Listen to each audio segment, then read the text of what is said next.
Hello, പുതിയൊരു വീഡിയോയിലേക്ക് എല്ലാവർക്കും സ്വാഗതം. അപ്പോൾ ഇന്നത്തെ വീഡിയോ എന്ന് പറഞ്ഞിട്ടുള്ളത് ബ്രെഡ് വെച്ചിട്ട് നമ്മൾ കാരമൽ ചെയ്ത് കണ്ടൊരു ബ്രെഡ് പോപ്കോൺ രൂപത്തിൽ ഉണ്ടാക്കിയെടുക്കുകയാണ് കേട്ടോ. അപ്പോൾ അതെങ്ങനെ ഉണ്ടാക്കിയെടുക്കുന്നതെന്ന് നോക്കാം.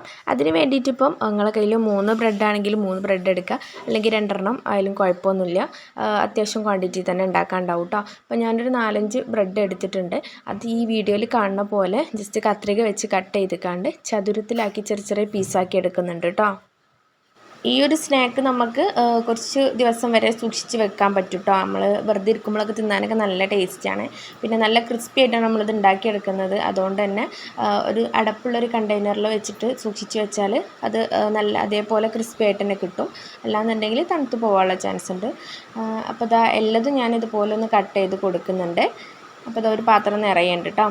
എന്നിട്ട് അത് നമ്മളൊന്ന് വേറൊരു പാനിലേക്ക് അതൊന്ന് മാറ്റി കൊടുക്കുന്നുണ്ട്. എന്നിട്ട് അതിൻ്റെ ഒരു 1-2 മിനിറ്റ് നമ്മൾ നന്നായിട്ടൊന്നത് ഒന്ന് മിക്സ് ചെയ്തെടുക്കുക കേട്ടോ. പാന് ലോ ടു മീഡിയം ഫ്ലെയിമിൽ വെച്ചിട്ട് വേണം ഇത് ചെയ്തെടുക്കാൻ കേട്ടോ. തീ കൂടി പോവണ്ട.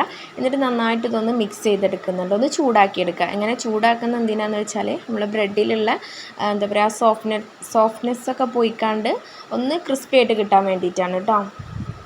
അങ്ങനെ കുറച്ച് കഴിയുമ്പോൾ തന്നെ അതൊന്ന് എന്താ പറയുക നന്നായിട്ടൊന്ന് ക്രിസ്പി ആയിട്ട് കിട്ടും കേട്ടോ. അത് കാണുമ്പോൾ തന്നെ മനസ്സിലാവും.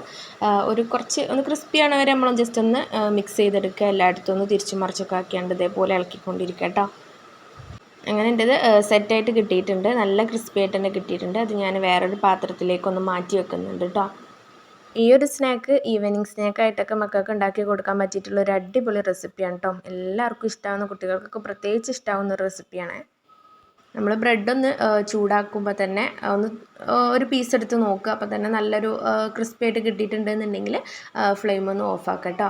എല്ലാ ബ്രെഡും അതുപോലെ കിട്ടണം. അതിനുശേഷം ആ ഒരു പാനിലേക്ക് തന്നെയാണ് ഇപ്പോൾ ഞാൻ 3 ടേബിൾ സ്പൂണ് പഞ്ചസാര ഒന്നിട്ട് കൊടുക്കുന്നുണ്ട്. എന്നിട്ട് അതൊന്ന് കാരമലൈസ് ചെയ്യാൻ വേണ്ടി വെക്കുന്നുണ്ട് കേട്ടോ.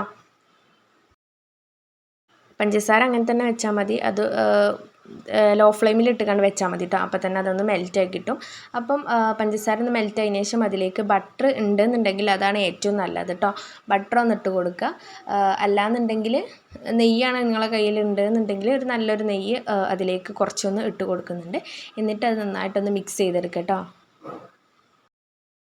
എന്നിട്ട് നമ്മളിതിലേക്ക് 3 ടേബിൾ സ്പൂണ് പാൽ ഒഴിച്ച് കൊടുക്കുന്നുണ്ട്. ലോ ഫ്ലെയിമിൽ ഇട്ടിട്ട് വേണം പാൽ ഒഴിച്ചെടുക്കാൻ വേണ്ടിയിട്ട്. അപ്പോൾ അതങ്ങനെ പതഞ്ഞ് വരും കേട്ടോ. അത് കുഴപ്പമൊന്നുമില്ല. ജസ്റ്റ് ഒന്ന് ലോ ഫ്ലെയിമിൽ ഇട്ടുകൊണ്ട് തീ കുറച്ചിട്ടിട്ട് കൊടുക്കുക. അപ്പോൾ അത് താനെ അതിൽ കിടന്ന് കണ്ട് പഞ്ചസാരയും എല്ലാം ഒന്ന് മെൽറ്റായി കിട്ടും. അപ്പോൾ ഞാൻ കുറച്ചും കൂടി ഒന്ന് ജസ്റ്റ് ഒന്ന് പാൽ ഒഴിച്ച് കൊടുക്കുന്നുണ്ട് കേട്ടോ. അപ്പോൾ ഈ ഒരു കൺസിസ്റ്റൻസി ആകുമ്പോൾ തന്നെ നമ്മളിതൊന്ന് വറ്റാൻ വേണ്ടിയിട്ട് കൂടുതൽ നിൽക്കണ്ട. ആ പഞ്ചസാരയൊക്കെ ഒന്ന് മെൽറ്റായി കിട്ടിയാൽ മതി. എന്നിട്ട് നമ്മുടെ പഞ്ചസാരയൊക്കെ ഇതിൽ നന്നായിട്ടൊന്ന് മെൽറ്റായി കഴിഞ്ഞതിന് ശേഷം നമ്മൾ ഒന്ന് തിക്കായതിനു ശേഷം നമ്മൾ എന്ത് ചെയ്യുക, മാറ്റി വെച്ചേക്കുന്ന ബ്രെഡിൻ്റെ പീസ് ഇതിലേക്ക് ഇട്ട് കൊടുത്താണ്ട് നന്നായിട്ട് ഇതൊന്ന് മിക്സ് ചെയ്തെടുക്കുന്നുണ്ട് അതിൽ കേട്ടോ. കൂടുതൽ ബ്രെഡിൻ്റെ പീസൊക്കെ ഉണ്ടെന്നുണ്ടെങ്കിൽ നമ്മൾ കുറച്ചും കൂടി ഒന്ന് ഈ ഒരു സോസ് ഉണ്ടാക്കിയെടുക്കുക കേട്ടോ. കാരമൽ സോസ് ഒന്ന് ഉണ്ടാക്കിയെടുക്കുക. അങ്ങനെ നന്നായിട്ട് അതൊന്ന് മിക്സ് ചെയ്തെടുക്കുന്നുണ്ട്. ഇപ്പോൾ ഇതാ കണ്ടില്ലേ, ഇതുപോലെ ഞാൻ മിക്സ് ചെയ്തെടുത്തിട്ടുണ്ട് കേട്ടോ. എന്നിട്ടത് വേറൊരു പാത്രത്തിലേക്ക് മാറ്റി വെക്കുന്നുണ്ട്. പിന്നെ അത് നന്നായിട്ട് ഒന്ന് ചൂടാറിക്കഴിഞ്ഞാൽ ഒന്നും കൂടെ നന്നായിട്ട് ക്രിസ്പി ആയിട്ട് കിട്ടും കേട്ടോ. അപ്പം കഴിക്കാനായിട്ട് നല്ല ടേസ്റ്റി കാരണം ഇതിപ്പോൾ ഞാൻ ആ ചൂടോടെ തന്നെയാണ് വേറൊരു ബൗളിലേക്ക് മാറ്റി വെക്കുന്നത്. ഒന്ന് പരത്തിയിട്ട് കൊടുത്തുകൊണ്ട് നന്നായിട്ട് ചൂടാറിയതിന് ശേഷം മാത്രം കഴിക്കുക. അപ്പോൾ നല്ല ടേസ്റ്റാണ്. അല്ലാതെ ഈ സോഫ്റ്റ്നെസ്സിൽ കഴിക്കാനും നല്ല ടേസ്റ്റ് തന്നെയാണ്. അപ്പോൾ അത് കുട്ടികൾക്കും വലിയവർക്കും നല്ല ഇഷ്ടമാവും കേട്ടോ. എല്ലാവരും വെറുതെ ഇരിക്കുമ്പോൾ ഇങ്ങനെ തിന്നുകൊണ്ടേയിരിക്കും. നല്ല ടേസ്റ്റാണ്. അപ്പോൾ എല്ലാവരും ഒന്ന് ഉണ്ടാക്കി നോക്കിയിട്ട് ഫീഡ്ബാക്കൊക്കെ ഒന്ന് അറിയിക്കുക.